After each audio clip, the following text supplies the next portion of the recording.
Il avait 17 ans, trop jeune pour comprendre la haine, trop pur pour imaginer la trahison. Joseph, le fils préféré, portait un rêve trop grand. Pour des frères trop blessés, ce qu'ils ont fait ce jour-là allait changer l'histoire du salut. Ils l'ont vu venir de loin. Son manteau coloré flottait dans le vent. Mais dans leur cœur, il n'y avait plus de place pour l'amour. Seulement la jalousie. Et la jalousie tue. Le rêveur arrive. Ils l'ont saisi, jeté dans une citerne, puis vendu, comme un objet, comme un esclave. Pour eux, c'était fini.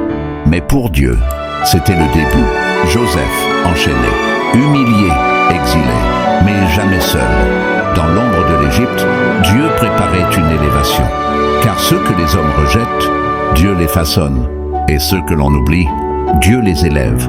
Des années plus tard, ce même Joseph, debout, puissant, gouverneur d'Égypte, se tient face à ses frères. Mais il ne se venge pas. Il pleure, il pardonne. Et il sauve ceux qui l'ont détruit. Parfois, les trahisons les plus douloureuses sont les tremplins de notre destinée. Ce que les autres font pour te briser, Dieu peut l'utiliser pour t'élever.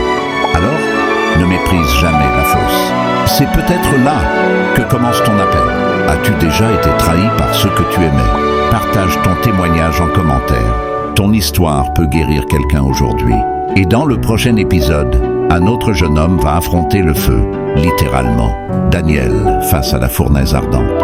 Un récit de fidélité et d'un Dieu qui marche au milieu des flammes. Ne rate pas la suite. Abonne-toi maintenant pour ne manquer aucun épisode de cette traversée bouleversante. Chaque histoire est un miroir. Chaque épisode peut changer une vie. Peut-être la tienne.